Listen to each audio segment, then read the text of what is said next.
Good morning. It is great to be back here in St. Louis County. We're joined by key members of my team, the Director of the Department of Economic Development, David Kerr, and the aforementioned Jason Hall from the Missouri Technology Corporation. Catalyst is a small company with a big idea and a very bright future. What started as an innovative startup just 2 years ago is now positioned for tremendous growth, both in terms of productivity and potential job creation. Catalyst has ambitious goals, but they're achievable because the helm is a man who's done it before. 20 years ago, Greg Scholler started a small medical device company in his garage. Through hard work and perseverance, and small support from the state, Greg successfully grew that company into an industry leader with tens of millions of dollars in annual sales and employing hundreds of Missourians. That company is right down the road from here in O'Fallon, and you can find it tracking today on the stock market. But instead of resting on his laurels, he wants to do it again here at Catalyst. This company and the folks here are proof that Missouri is home to some of the brightest minds and most professional workers in the world. And the products that they make are valued not only here in America, but in every corner of the globe. In a broader sense, that's why I'm here today. Working with both parties in both chambers of the General Assembly, we passed significant jobs packages in 2009 and 2010, while navigating a state budget through some very rocky waters. And we balanced the budget again this year without raising taxes and without jeopardizing Missouri's AAA bond rating. Efforts like these help companies like Catalyst in places like St. Louis County endure the economic challenges of the past few years, but the national recession continues to create challenges here at home. There are still too many skilled workers out of work, too many next-generation, life-changing products not being produced, whether in medicine, agriculture, or automobiles. The economy needs to grow, and we got to help. This year we again worked in a bipartisan fashion with leaders of the General Assembly on a new jobs package that would put more Missourians to work right away and position us to compete for the best jobs of the 21st century. At the conclusion of the legislative session in May, broad consensus on key priorities for this job package was in reach, but not yet in hand. Since the conclusion of the session, my administration has worked closely with legislative leaders from both parties and business leaders across our state to identify that consensus, and I think we've made real progress. Now it's time to pass vital legislation and seize the opportunity to get Missouri working again. And that's why I intend to call the General Assembly into special session in September to pass a focused, ambitious, and bipartisan job package and to allow us to continue to make, grow, and build products right here in the Show Me State. Our Made in Missouri Jobs Act will provide the economic tools needed to help cutting-edge local businesses, just like Catalyst, create jobs and continue to grow. But we must do so in a way that is fiscally responsible, by continuing to hold the line on taxes and paying for these incentives, because here in Missouri we balance our budgets each and every year. That's why comprehensive tax credit reform is so important. A comprehensive tax credit reform package has been identified by an expert bipartisan commission that will bring some long overdue fiscal discipline to these programs, many of which have operated not as incentives, but as entitlements. This will free up the money we need to make smart, strategic investment in job creation without sacrificing critical needs like educating our children, healthcare, public safety, and disaster recovery. We cannot uncouple these new investments in job creators from tax credit reform, and we will continue to exercise fiscal discipline as we move forward. Today I want to take just a brief moment to talk about the key components of our vision for critical job creation legislation in the Show Me State. First, the Missouri Science and Innovation Reinvestment Act, or MOSIRA, is designed to spark economic growth in essential next-generation scientific and technology companies. We have a tremendous legacy of invention and innovation in Missouri, from the mercury capsules to breakthrough research in animal and plant science to the cutting-edge surgical tools developed and produced right here at Catalyst. Earlier this year, we began working with Catalyst as they were looking to expand their operation with the hope of once again employing 300 or more Missourians. Initially, $3 million in new capital investments. Our Department of Economic Development, through its Missouri Technology Corporation, helped provide a loan that must be paid back to Catalyst. The loan is helping to leverage private investments from around the globe. These early investments will help purchase the new equipment needed for an aggressive and successful expansion of their operations.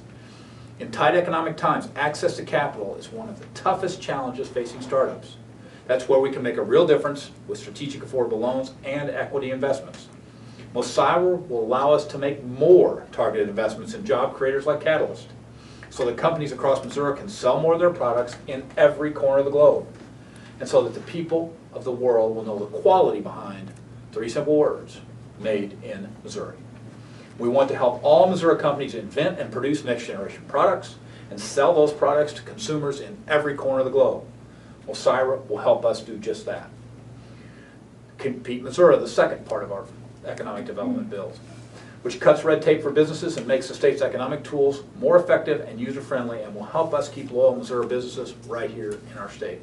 Again, Compete Missouri was a direct outcome of our strategic initiative for growth, year-long process in which we laid out a 5-year economic development plan for the state, and it's been endorsed by every major economic development organization in Missouri.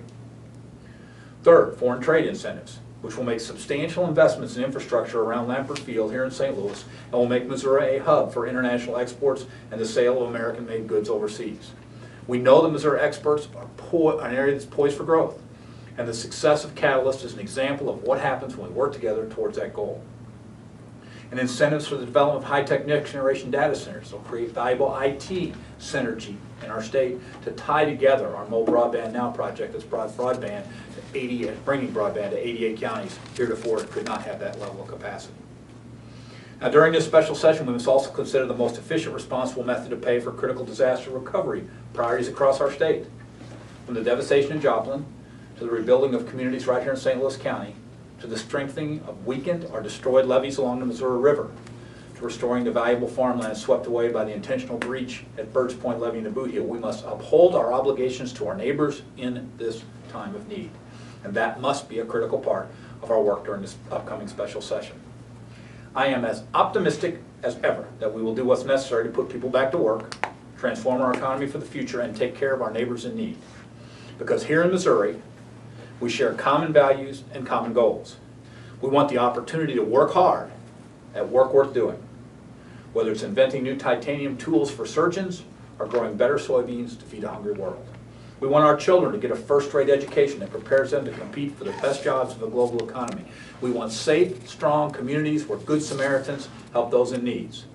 And as I said in my State of the State address, we want a vibrant and prosperous economy where made in America is still the gold standard, whether it's stamped on a F-150 or a F-15, and we make them both with pride here in the Show Me State.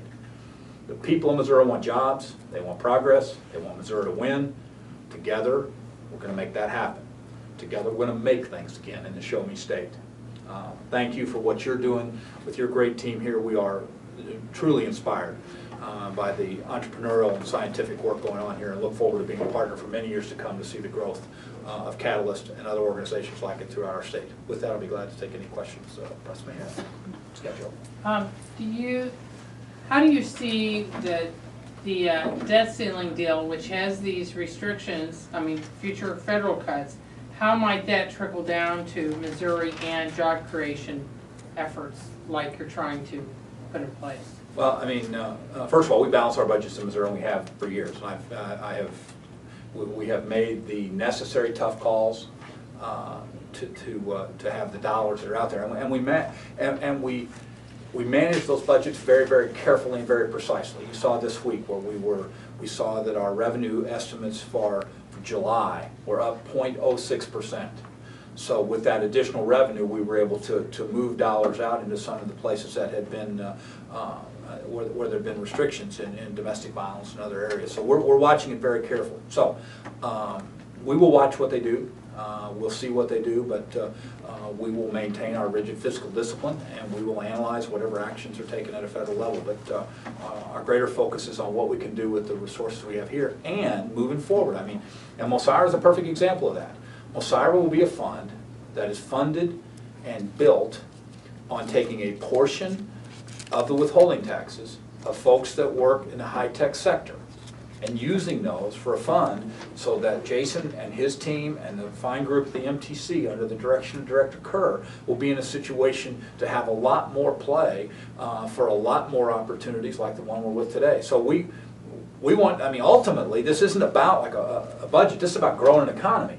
You know, if you get the economy growing, I mean, Missouri's a state in which 86% of our income comes from sales tax and personal income tax. We're not going to cut our way to prosperity, we're going to grow our way to prosperity, and making sure we got the tools to get that growth. I mean, we're down to, you know, 8.8% in unemployment, still too high, but it's showing some movement, and we got to accelerate that positive movement.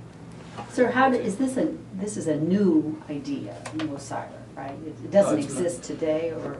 It's not a new idea. The bill has been introduced in both of the last 2 sessions. I mean, it's not an existing part of government today. You still need to pass it. Yeah, we got to pass it. Okay. So, are you taking tax? Setting me up there. Are you taking? Another Mizzou grad, you gotta watch her. I mean, it's just like she's going like Columbo on me here. The hammer's getting ready to come down, man. No, this is a simple question. The tax credits that you want to get rid of, is that? Not get rid of. I think we want to shrink. Shrink. Yeah. Are you planning then to move money into an entity like this, or is this coming? Are you getting? Yeah, I mean, on the balance sheet they'll move that way, but it's not. The money doesn't come directly from one to the other. I mean, the two. You know, for example, when we move down the amount of tax credits redeemed in an area, whether it's in historic or something like that, those dollars then will not be paid out. So our revenue line on GR will tick up, and we'll be able to afford. That costs out. Osiris is a little separate. Osiris is a fund that hopefully will build up over a period of time to give it additional strength, but it is fueled by a 6% of the additional wages that people at jobs that are in the high-tech sector make. Now, when you do that, that gives up general revenue for that, and that's why you need the tax credit support to make up for what that would have been in the short run in the next few budgets. So, assuming this gets passed in September, how soon would you start to see some impact from a fund like this? Well, right now, I think that I think you would see slow and steady progress once the legislature appropriated the money out of that fund to that purpose. So maybe a year. I mean, I can see where. You know, I don't want to lay out exactly what we're going to do in our budget, but I could see where this, if we felt like we had a lot of really good opportunities like this one, that we might consider, you know, front loading some dollars through there in a supplemental in January, February. It just depend on the outstanding opportunities that we had. But it's a good method. I mean, this is the MTC has really matured over the years and is a pretty vibrant oversight, as well as an engaging place, and has batted a very high average in the various projects they've invested in. So it's a good model itself on how to move dollars. One more question. Yeah. Oh. Just one more. I'll give you. Is it basically taking what were the priorities from the tax credits and shifting those priorities to another area? I mean, as I said in a speech to a group of educators, 1, 2, 35, 45. We're number 1 in the country in historic tax credits. We're number 2 in low-income housing tax credits. We're number 35 in K-12 funding, and we're number 45 in higher ed funding. I think if you ask average Missourians whether that's the number they want, all we're trying to do is blend those. We're going to still continue to have historic tax credits. There's very good projects that can help finance, help turn around neighborhoods and help add value. We're still going to have low-income housing. We have housing needs out there that are significant. But we've got to get the balance of those in our balance sheets more related to what our job-creating priorities are. And so that's what this is about. It's about kind of recalibrating, those lines so that we actually are, and then moving away from kind of entitlement type of credits and getting into more competitive like this. I mean, just like he said, I mean, he had to file all sorts of papers. He had to go into an interview board. He had to get reviewed by everything. The dollars that are here at Catalyst are not an entitlement. They're a competitive grant, and we want people competing for these dollars.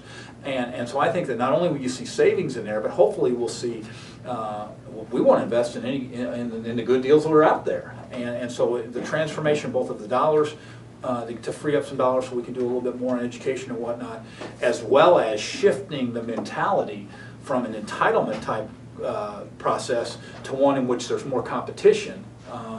Those are, I think, all solid business principles for a state when we're trying to get a transition to a more entrepreneurial, more tech-driven, more worldwide markets for our products and whatnot. I don't know, I'll take 2 more questions. I do have to go. Will you be adding the St. Louis local control, the police department, to the special session? I mean, we're still talking to folks about that. If they're, I want to make sure that we do these things in the right order. And right now, getting people to work is the #1 thing I want to do, and I want to do it in a cost-effective way. And the primary purpose of which we'll call the legislature back to session is to do something that all Missourians know needs to get done, which is provide economic development tools and pay for them in a bipartisan way, in an efficient session. Now, there are a number of, and to make sure we meet our obligations on natural disasters. Have I blocked out including that particular measure in the call? No. But I don't want to lose a week or 2 weeks or something like that at taxpayers' expense up there. We're going to have pretty solid agreement on those ancillary things to get them done. I'm not blocking it, but my focus is on these job creators right now. And once we get them hammered out and get specific details and get that agreed, then we'll look at other subjects. But this isn't about bringing the legislature back for a few months we want to have a crisp session that respects the cost of the taxpayers that they have to bear for an extraordinary session. And so if we can get solid consensus on that specific language, certainly would consider it. Yeah, Joe. Now, but there don't you face some challenges? I mean, look, the state of Missouri would be in a lot worse economic shape if it hadn't been for the few $billion that the feds put into the state the last couple of years. And like FEMA, one of the reasons that they didn't extend your request is because they got money problems. So well, at least that's what they're saying. So my question is, aren't you concerned about challenges where let's say if the feds, if they may do more Medicaid cuts, does that something that falls on the state? I mean, are you concerned at all about some of these other costs that may end up on the state's plate? The thing I'm most concerned about is getting people back to work. Okay. Not how much money comes in from the federal government. Okay. That's pretty far down on my list of things that I worry about. I mean, we need to get people back to work, and the tools that we're talking about here, Mosira, increased expansions, these trade initiatives that we can do, the Compete Missouri to make sure that Director Kerr has a set of economic development instruments that are as strong and precise as the ones made here for eye surgery. Okay, and it's clear that we need that assistance for Compete Missouri. So my focus is on creating jobs, living up to our fiscal responsibilities for natural disasters, and making sure we get the pay for on this, that we're not just spending, that we're paying for it at the same time. I think I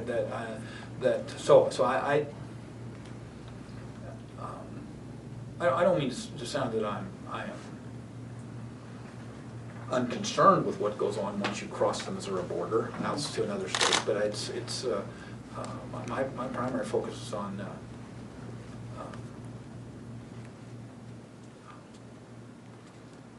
try to worry about things I can change, not worry about things I can't. And I know we're really close to getting this done this year and in a special session. And so if my focus has to be precise, my focus has to be specific. My focus has to be to bring both parties together and to bring very disparate regions of our state together to get these things done in a crisp session for the state. I think that is doable, but that is it